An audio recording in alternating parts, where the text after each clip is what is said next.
magandang araw sa ating lahat mga kaibigan. Muling nagbabalik ang iyong lingkod, Rondy TV mo. Tuloy tayo kagad sa ating topic mga kababayan. Senador Bato de la Rosa ay nakarating na nga po kahapon sa Socorro, doon sa sitio Kapihan mga kababayan. At doon nga pinuntahan kaagad ni Senador Bato de la Rosa ang sinasabing libingan, no? Yung sementeryo ng kultong grupo na SBSI o Socorro Bayanihan Services Incorporated mga kababayan. At doon nga nakita mismo ni Senador Bato de la Rosa mga kababayan yung mga libing. At mga kababayan, magugulat kayo kasi napakaraming bata pala ang inilibing sa sementeryo na yun mga kababayan. Napakatindi nito kasi parang ang sa tingin nga ni Senador Bato de la Rosa, parang ano ba ito, may pananadya ba, sinasadya ba ang pagpatay? Dahil nga 1 taong gulang, 2 taong gulang ang karamihan sa mga nakalibing doong mga bata mga kababayan. Ito mga kababayan, talagang dapat hindi ito papalagpasin ng ating pamahalaan. Dapat talaga maparusahan itong mga leader ng kultong grupo na ito.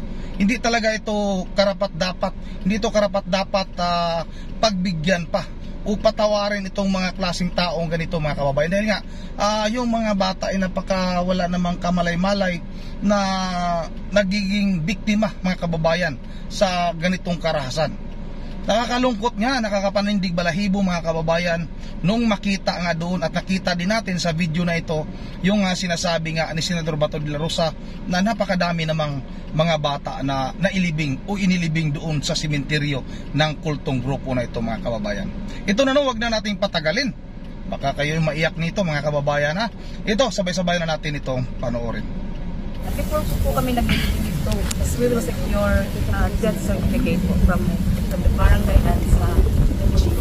Ano po ba yung proseso nyo dito para ma-invest po? Parang may kukunin kami certification from the barangay, tapos pupunta kami ng LCR. Parang gano'n po yung sa pagkakaalam po ng proseso. May permit po ba kayo dito para mailibing dito yung mga... We have the barangay resolution to us. Dinilibit po sa barangay as annex senator ng barangay secretary. Kasi marami po nagtatanong, parang nakaka-alarma nga naman po na bakit marami mga bata. Hindi ko alam kung bakit namamatay yung mga bata. Hindi naman ko din. Siguro bakit mga bata? Kulang kayo na child care dito. Hindi ko po talaga alam yun, sir.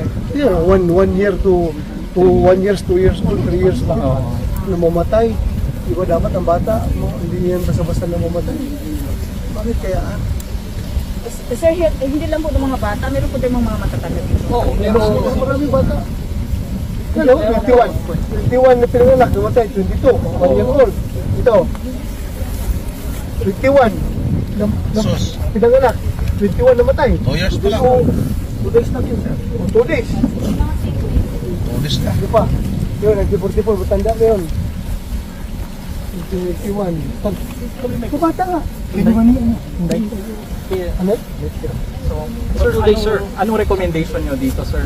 So nakita nyo rito sa Sir, dito sa camera, sir. This has to be investigated. Siguro natin na walang bad.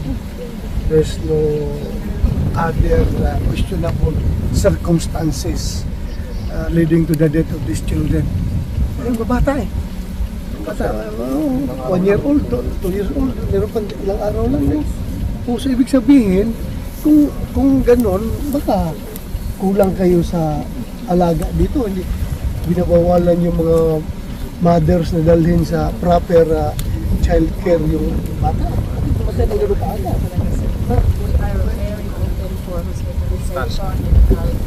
In fact, we have a medical assistance po sa extend ng aking organization. Tapos pinapadala sila sa labas. Yes po, sir. As far as Davao, Cebu City, Surigao, ganun po yung Pero ma'am, nakausap ko yung mga dating miyembro, sinasabi nila wala man daw bakuna dito. Sir, walang nutrition para sa mga bata. That's another story. Ganito lang pinipersecute kasi kami, sir. We cannot expect them to say positive against us. Salamat ma'am. Salamat dito. Yun, 21 Matay, 21. Madami rin kasi. Tapos 21. So, Same day. Same day. May same day din po. Hindi kaya ito, asa yung si Kwan? Siksek. Hindi kaya ito sa yung training yun ng mga bata dyan ng mga minors na hindi buntis sila tapos nabubugbog yung bata Sir, sa hindi po totoo yun. kaka-training? No. Gusto Sir. kagapanganak. Mga Yung cluster nga namin yung pag, 21. we have the early clusters.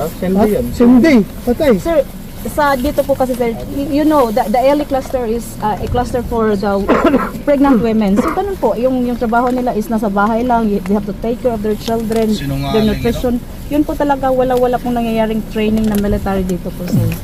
Na iba na may minor na edad na hindi niya alam na buntis pala siya. Tapos nagsige training, tapos sige nakunan yung bata. Wala po. Ang training po kasi naman dito sir is for more on physical conditioning. No military training po talaga. Physical conditioning Yes, pero po. sobra yun para sa bata. Yung magligid-ligid sa gapanggapang sa putik. Ma'am, sorry. Given na wala kayong health center dito sa community nyo, ano yung ginagawa nyong remedyo para siguruhin na meron kayong nabibigay na tamang action para sa mga nangangailangan ng first aid? May mga first aider po kasi kami. They are registered nurse. Oo. Mayroon po talaga sila, mga licensed nurse po sila sir.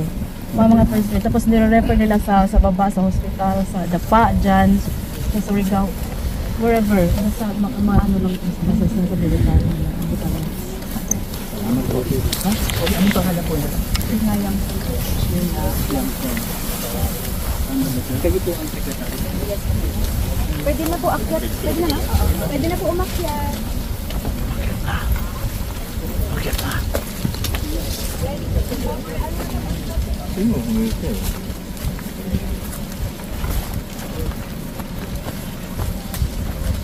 Yun ang ano mga kababayan, napakaraming bata at grabe naman, mayroon pang ilang araw pa lang na inilibing na nga doon mga kababayan, mga patay nga na mga bata. Nakakaawa naman to mga kababayan. Itong tagapagsalita ng SBS ay dapat iimbestigahan ito. Sinungaling ito mga kababayan. Mayroon akong na-i-upload na video na makikita natin kung gaano kahirap yung ginagawang training ng mga bata dyan. Kaya sinungaling itong babaeng ito, dapat ito isama ito sa kulungan itong babae na ito, wag pagbigyan dahil napakasinungaling nitong babae na ito mga kababayan. Grabe magsalita ito, parang iwan ko mga kababayan, basta ang sinungaling, masyadong napakasinungaling nito. Wala daw training na mahirap yung mga ginagawa ng mga kabataan. Samantala mga kababayan, mayroon tayong na-i-upload dyan. Di ko lang makita kung mamaya makikita ko, isama ko dito sa upload na ito kung gaano kahirap yung training na pinagdaanan ng mga kabataan. Mga 12 years old pataas mga kababayan. Alam naman natin na nagkakaroon na nga ng mga kalibin itong mga bata na ito at hindi malayong mabuntis mga anak. Kaya nga isa sa mga dahilan kung bakit siguro ganun kabilis namatay yung kanilang mga anak.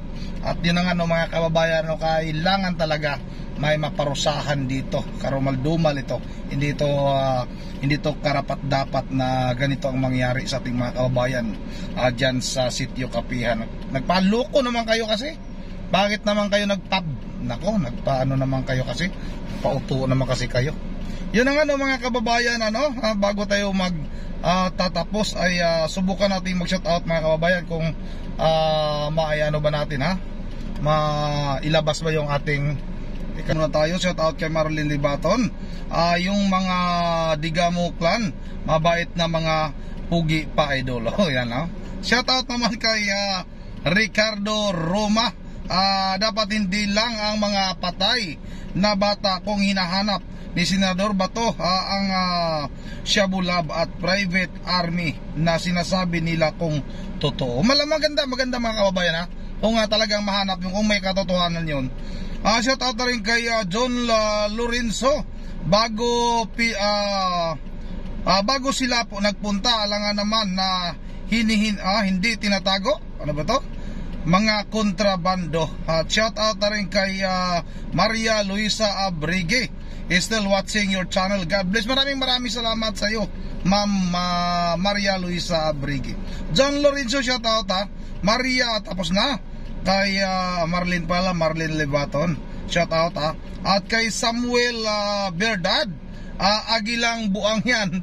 Agilang Buang. Danny Agpalo, shout out ha. Senior Aguila and other members should continued in jail. Shout out kay Member Jefferson Diyos ng Pulilan, Bulacan. Sana lubusin ang pagtulong at di yung malapit lang butuhan dyan. Tama, Member dyan. Oh. Shout out rin kay Bet Boy Sir Haoy. Lord, shout out ha. Mega shout out host. Kumusta? Pa-shout out naman sa Union Ubay Bohol sa pamilya. Ayun lumabas. Walang signal tayo, nasa labas tayo ha. Wala tayo sa bahay na naman mga kababayan. At ayaw lumabas. Shout out no sa pamilya ni Bet Boy Sir. Dyan sa Union Ubay Bohol, mga boy sir dyan ha. Ayaw lumabas sa Bet Boy Sir yung kuminto dahil wala tayong signal. Nandito tayo sa labas. Shout out sa iyo Lods, Bet Boy Sir Vlog. Shout out rin kay Florencia Sortes. Layo man di ay na kayo. Grabe, sobrang layo ang pinuntahan ni Senador Bato de la Rosa. Efrem de la Rosa, shout out ha. Wala nang makikita Senator Bato. Nakasit up na yan. Isang tawag ni Aguila, wala na, di ay naman lumabas. Isang tawag yan talaga, wala na. Shout out na rin kay Angelo Rimunda. Mayong gabi sir, hindi kanang mga lubong kunuhay basin na apana. Ayun talaga lumabas yung kadugtong. Baka may mga syabunga daw nakatago doon. Kaya Skylark Pani, mabait talaga yan si Mayor Fitz. Maraming nagsasabi sa lugar nila. Shout out rin kay Cynthia Mahinay. Shout out kay Ma'am Joyce ng Japan. Good job Mayor Fitz Diaz. Iyan ang tunay na tao, nagmamahal. Shout out rin kay Idol Robert Tawadan ha. Si Rondi ang nakikita ko po sa mga TVs sa kanilang vlog ay puro sayaw. Ayaw lumabas. Tapos yung itong mga mga digamo ay puro tulong, sabi ni Robert Tawada. Nabasa ko na ito kagabi ha. Di ko lang na-replyan. Shout out na rin kay Rob Sisi ha. Si Banat Bay, pisot mukha kwarta, bayaran si Jojo Bayot Hapdos Lubat. Si Rob Sisi ang nagsasabi niya na, hindi ako nagsasabi niya na. Binabasa ko lang yung mga komento. Baka sabihin naman ng ating mga kababayan, di natin binabasa yung kailang komento. Shout out rin kay si mga liyag, Senior Aguila at ang advisor niya kulong. Itong babae dapat isama to sa kulungan. Sinungaling rin to yung nagsasalita. Shout out rin kay Jofel Marie Mayo. Mas panalo ang walang issue boy. O sino bang walang issue? Shout out kay Jumidis Alas. Dapat Mayor Janice ang tatakbo sa kongresista. Alian Garcia, dapat lang si Mayor Janice Digamo ang modagan. Shout out rin kay Mercy Aba watching from Japan. Shout out kay Rosalinda Fitzer sa Bunawon. Yan, maraming salamat. Daniel Talarion, shout out ha. At Kabis Dak Vlog, maraming salamat. BT Tuason, kay Mary Joy Doktora. Yun ang mga kababayan, hanggang dito lang muna. At once again, this is Rondi TV mo. Ingat tayo lahat, God bless. Bawat isa sa atin, medyo madilim na naman dito sa kinaroroonan ko.